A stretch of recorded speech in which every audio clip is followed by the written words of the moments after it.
बिस्मिल्लाहिर्रहमानिर्रहीम। अस्सलाम वालेकुम दोस्त, उम्मीद करती हूँ आप सब खैरियत से होंगे। आपको अपने चैनल में सीना में वेलकम कहती हूँ। तो क्लास हम लोगों का class 9 maths syntax book board chapter number 4 factorisation आज स्टार्ट होने जा रहा है। तो आज हम इसका थोड़ा सा इंट्रोडक्शन देख लेते हैं कि फैक्टराइजेशन बेसिकली है क्या, और इंशाल्लाह फिर हम उसकी एक्सरसाइज स्टार्ट करते हैं इसमें चैप्टर नंबर 4 की। तो बिफोर स्टार्टिंग एक्सरसाइज पहले हम देख लेते हैं कि व्हाट इज फैक्टराइजेशन। तो क्लास हम लोग का न्यू चैप्टर नंबर 4 स्टार्ट होने जा रहा है जिसका नाम है फैक्टराइजेशन। तो फैक्टराइजेशन में आप पहले देख लीजिए कि बेसिकली फैक्टराइजेशन क्या होता है। तो इसकी डेफिनेशन हम पढ़ लेते हैं। When we break down a number into smaller numbers that multiplied together give us that original number. यानी ऐसे नंबर कि अगर हमें जिसको तोड़ा जाए, ऐसा नंबर जिसको अगर हम ब्रेक डाउन करते हैं, ब्रेक डाउन मतलब तोड़ना, अगर हम उस नंबर को तोड़ते हैं। अब तोड़ने से मुराद उन्होंने ये नहीं कहा कि 2 हिस्सों में तोड़ना है या 3 हिस्सों में तोड़ना है या 4, व्हाटएवर, जितने भी हिस्सों में हम तोड़ें उस नंबर को ब्रेक करें। अगर उन छोटे छोटे नंबर्स में उनको ब्रेक किया जाए, यानी ऐसे नंबर्स में तोड़ा जाए जो उस नंबर से छोटे हों, और उसके बाद अगर उन नंबर्स को हम दोबारा से मल्टीप्लाई करें तो हमें दोबारा से वही ओरिजिनल नंबर मिल जाए जिसको हमने तोड़ा था। ठीक है ना? यानी जिस नंबर को हमने ब्रेक किया था, जिस नंबरों में हमने ब्रेक किया था, छोटे छोटे जिन नंबरों में हमने ब्रेक किया था, अगर उन छोटे छोटे नंबर्स को, उन स्मॉलर नंबर को दोबारा से मल्टीप्लाई करें तो हमें वो नंबर्स दोबारा से वही ओरिजिनल नंबर दें जिस नंबर को तोड़ा गया था या जिस नंबर को हमने ब्रेक किया। ठीक है, that is called the factorisation. अब इसकी एग्जाम्पल देख लेते हैं। एग्जाम्पल से आपको बहुत अच्छा समझ आएगा। जैसे हमारे पास फॉर एग्जाम्पल एक नंबर 8 है। अब 8 को अगर मैं ब्रेक करती हूँ छोटे छोटे स्मॉलर नंबर में, तो ये कुछ इस तरह हो जाएगा 2 टू द 4, 4 टू द 8। यानी कि मैंने यहाँ पर कितने टाइम्स 2 को मल्टीप्लाई करा है? 3 टाइम्स। ये देखें, ये इसको 3 2 में मैंने ब्रेक कर दिया। अब ब्रेक करने से मुराद अगर मैं इस 3 2 को दोबारा से मल्टीप्लाई करूंगी जिसमें मैंने 8 को ब्रेक किया है, तो दोबारा से मल्टीप्लाई करने पर दोबारा 8 आ जाएगा। ठीक है ना? तो ये हमारी क्या है? 8 के क्या है? ये फैक्टर्स हैं। क्या है ये? 8 के फैक्टर्स। इसी तरह से सेम आप 16 को देख सकते हैं कि 16 यहाँ पर एक नंबर है, और अगर मैं इसके फैक्टर बनाना चाहूँ तो देख सकते यहाँ पर 2 2 2 2, यानी कितने टाइम मैंने 2 को मल्टीप्लाई किया? 4 टाइम। अगर मैं 2 को यहाँ पर 4 टाइम ब्रेक करती हूँ, यानी इस 16 को मैंने ब्रेक कर दिया कितनी दफा? 4 टाइम्स 2 में। तो अगर मैं इन 2 को दोबारा से मल्टीप्लाई करूंगी तो मेरा दोबारा 16 आ जाएगा। ठीक है ना? वही चीज जो डेफिनेशन में आपसे कही जा रही है कि अगर एक नंबर को हम ब्रेक करें छोटे छोटे नंबर्स में, और उन छोटे छोटे नंबर्स को जब हम दोबारा से मल्टीप्लाई करें तो दोबारा से हमारा वही ओरिजिनल नंबर आ जाए, तो वो हमारी क्या कहलाती है? फैक्टराइजेशन।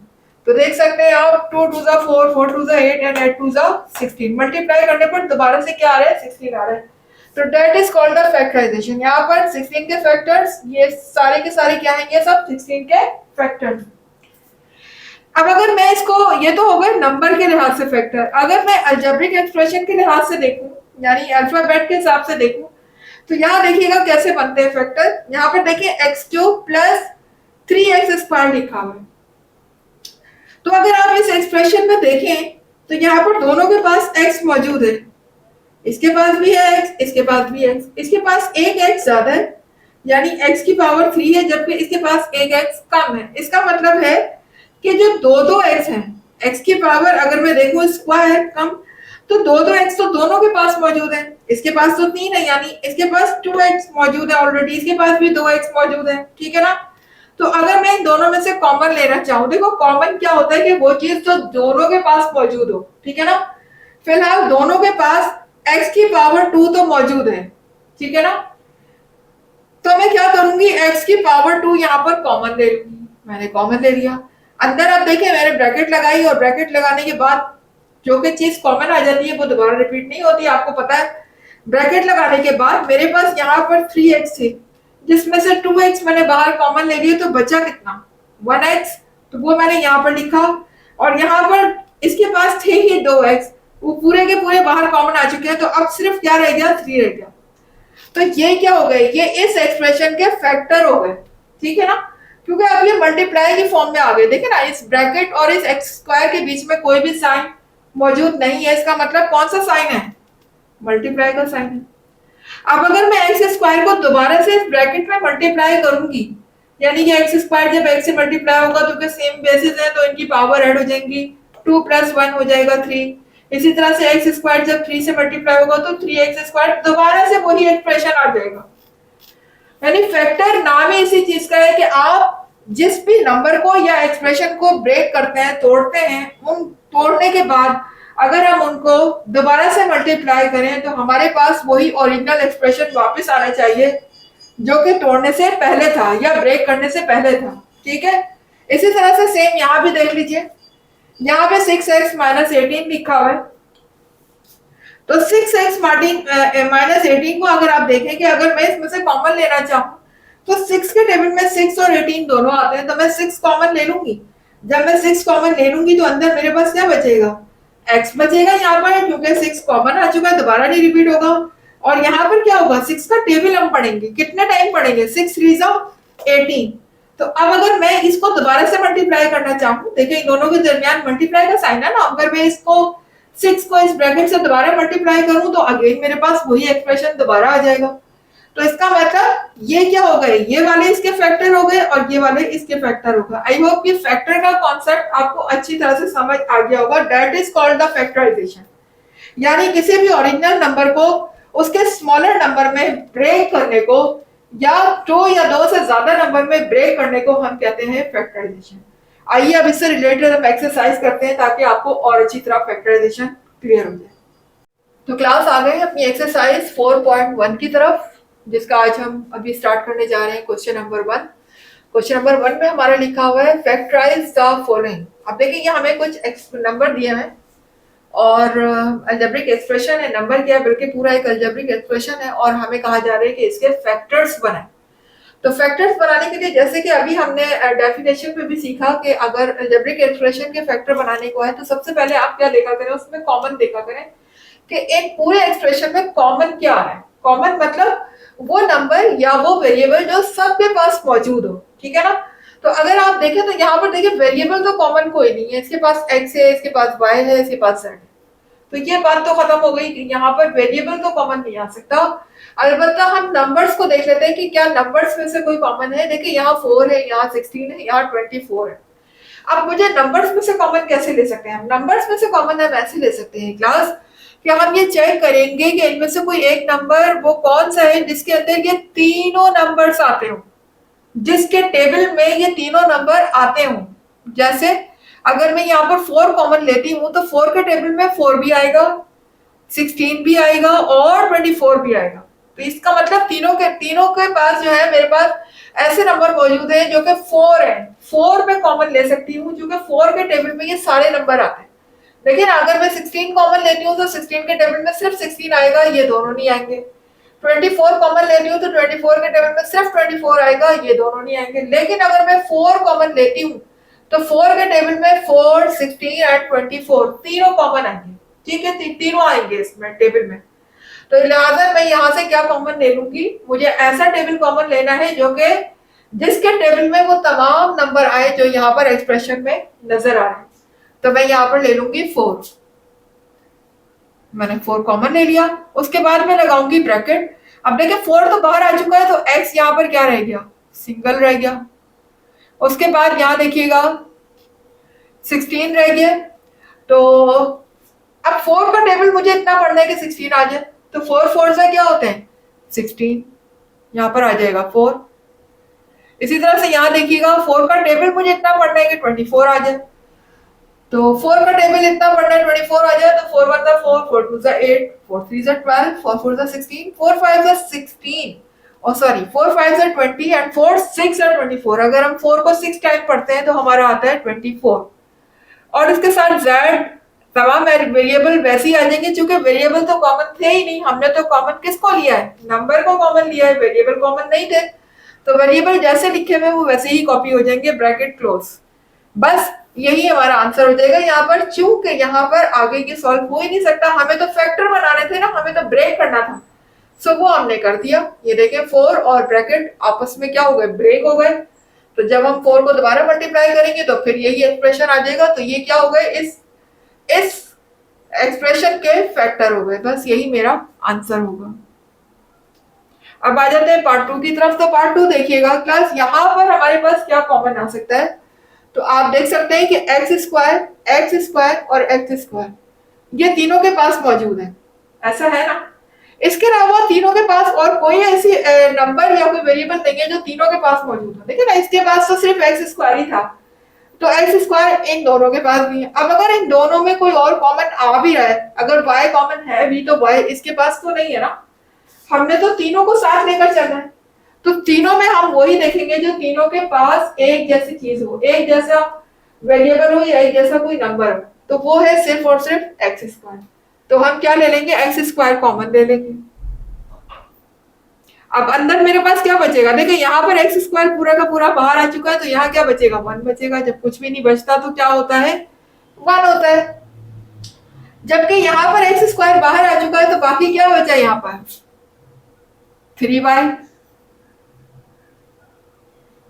और यहाँ पर क्या रह जाएगा, एक्स स्क्वायर तो बाहर आ चुका है ना, एक्स स्क्वायर तो नहीं रिपीट होगा, तो फिर क्या बचेगा, 4 है। एक्स स्क्वायर को हम नहीं लिखेंगे क्योंकि वो तो कॉमन आ चुका है। फिर क्या है, वाई स्क्वायर है और जेड है। ये देख लें, ये मेरे क्या बन गए, फैक्टर बन गए। ठीक है, तो बस यही मेरा आंसर हो जाएगा। अब आ जाते हैं इसके नेक्स्ट पार्ट की तरफ। तो क्लास आ गए हम पार्ट 3 की तरफ। देखिएगा यहाँ पर अगर हम देखते हैं कॉमन, तो देखिएगा यहाँ पर 3 है, यहाँ 6 है, यहाँ 3 है। इस अगर हम नंबर्स में कॉमन देखते हैं तो देखिए 3 के टेबल में 3 भी आता है, 6 भी आता है और 3 भी आता है। इट्स मीन्स के तीनों में से हम 3 को कॉमन ले सकते हैं। यहाँ पर देखिएगा P एंड Q है, ठीक है ना, P and Q, P and Q, P and Q, P and Q भी तीनों के पास मौजूद है। तो अगर हम वेरिएबल में देखें तो P एंड Q कॉमन आ रहा है, और अगर हम नंबर में देखें तो यहाँ पर 3 कॉमन आ रहा है। तो हम ले लेते हैं, नंबर्स में से हम 3 कॉमन ले लिया हमने, और अगर हम वेरिएबल में देखें तो पी क्यू आ गया। ठीक है ना। उसके बाद देखिए, अब जब 3 भी बाहर आ चुका है, पी क्यू भी बाहर आ चुका है, अंदर क्या रह गया, सिर्फ आर रह गया। इसी तरह यहाँ देखिए 3 का टेबल इतना पढ़ना है कि 6 आ जाए, तो 3 2 हमारा क्या होता है, 6 होता है। और पी क्यू चूंकि बाहर आ चुका है तो वो दोबारा रिपीट नहीं होगा। यहाँ पर अब क्या बचा, सिर्फ टी बचा है। ठीक है, इसी तरह से यहाँ पर देखिए 3 पी क्यू दो बाहर आ चुके हैं, और अंदर मेरे पास क्या रह गया, सिर्फ एस। बस यही मेरा आंसर होगा। अब आ जाते हैं पार्ट 4 की तरफ। तो देखिए पार्ट 4 में अगर आप गौर करें तो यहाँ पर अगर हम देखें तो S square plus T square, ये दोनों ब्रैकेट जो है ये कॉमन मौजूद है। ठीक है ना, ब्रैकेट तो आएंगी कॉमन।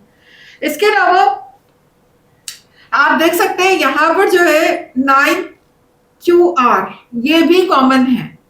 देखिए ना, अगर हम नंबर में देखें तो 9 कॉमन आ रहा है, क्योंकि 9 के टेबल में 9 भी आता है और 18 भी आता है। तो मैं नंबर्स भी कॉमन ले सकती हूँ, यानी कि 9 भी कॉमन आ सकता है, क्योंकि 9 के टेबल में दोनों नंबर आते हैं, 9 एंड 18। इसके अलावा QR भी कॉमन आ सकता है, क्योंकि इसके पास सिंगल QR है, इसके पास डबल QR है, तो एक एक QR दोनों के पास मौजूद है। ठीक है ना, तो ये दोनों मैं कॉमन ले सकती हूँ।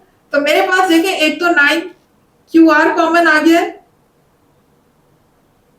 ठीक है ना, और दूसरा मेरे पास क्या कॉमन आएगा, S square plus T square. अब देखिए अंदर मेरे पास क्या बच जाएगा, 9QR भी बाहर कॉमन आ चुका है, ये ब्रैकेट दोनों के पास मौजूद थी, ये भी कॉमन आ चुकी है।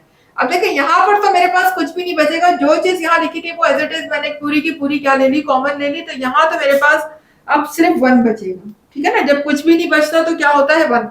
और यहाँ देखें, यहाँ क्या बचेगा, ये हो जाएगा 9 का टेबल इतना पढ़ना है कि 18 आ जाए, तो 9 2 मेरे पास क्या होता है, 18। 9 2 18।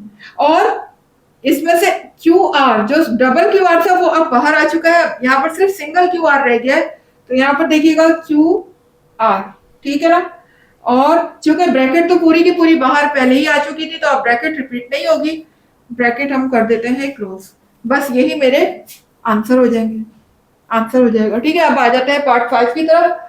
तो यहाँ देखिए मेरे पास फ्रैक्शन में दिया हुआ है, तो फ्रैक्शन में जो है देख लीजिए हम न्यूमिनेटर में क्या कॉमन ले सकते हैं और डिनोमिनेटर में क्या कॉमन ले सकते हैं। तो न्यूमिनेटर में देखिएगा तो सबके पास देखिए यहाँ भी जेड स्क्वायर एक्स है, जेड स्क्वायर यहाँ पर x2 आ गए, यहाँ पर z क्यूब है। देखिए अगर हम तीनों में देखें तो z स्क्वायर और इसके पास भी z स्क्वायर। देखिए इसके पास 3z है, यानी कि 2z तो होंगे ना इसके पास।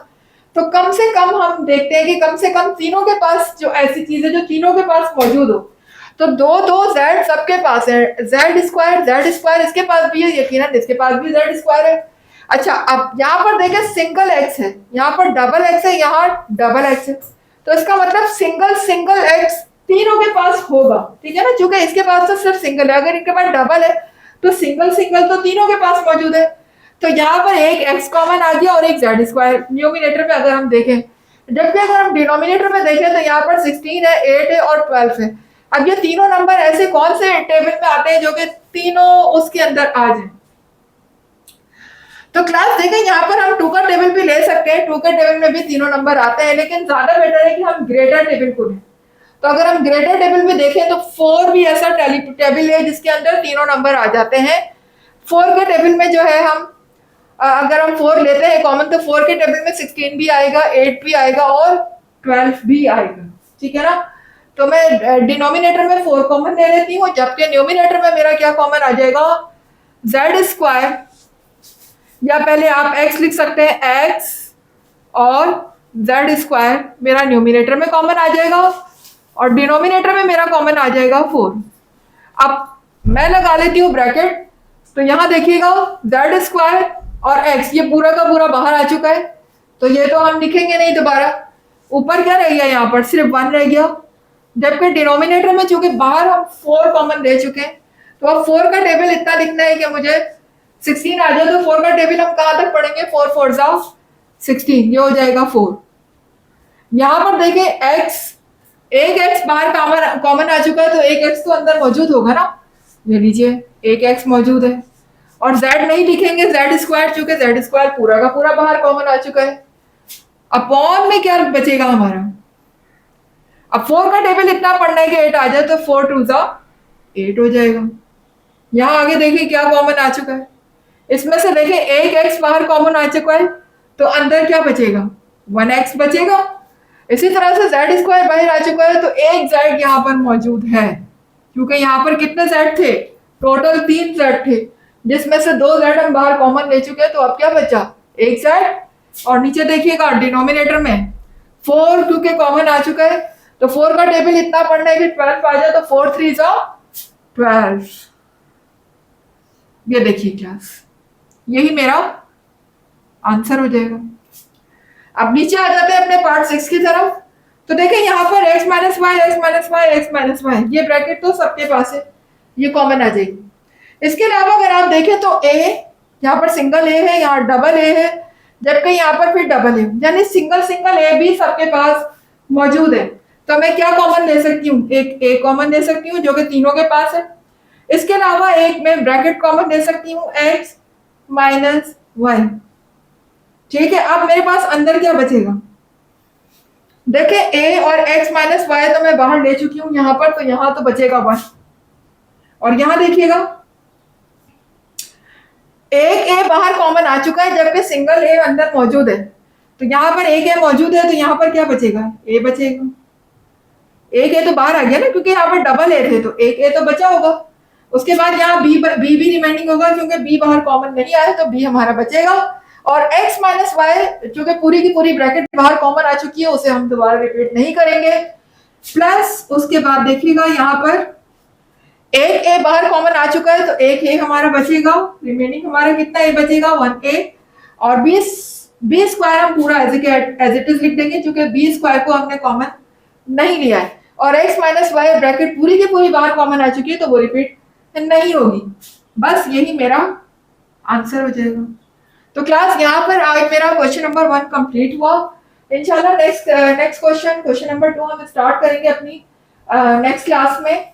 तो आज के लिए बस इतना ही क्लास। अगर आपको मेरे कॉन्सेप्ट अच्छे लगे, आपको टीचिंग स्टाइल पसंद आया, आपकी नॉलेज में इजाफा हुआ, आपके सारे कॉन्सेप्ट क्लियर हुए, तो क्लास फिर वीडियो को जल्दी से लाइक कीजिए, चैनल को सब्सक्राइब करके बेल आइकन को हिट कीजिए। इसके अलावा ऑल पे क्लिक करेंगे तो हर नई आने वाली वीडियो का नोटिफिकेशन आपको सबसे पहले देखने को मिलेगा। और जितना ज्यादा हो सके मेरी वीडियोस को शेयर किया करें। मुझे दीजिएगा इजाजत नेक्स्ट क्लास तक के लिए। अल्लाह हाफिज।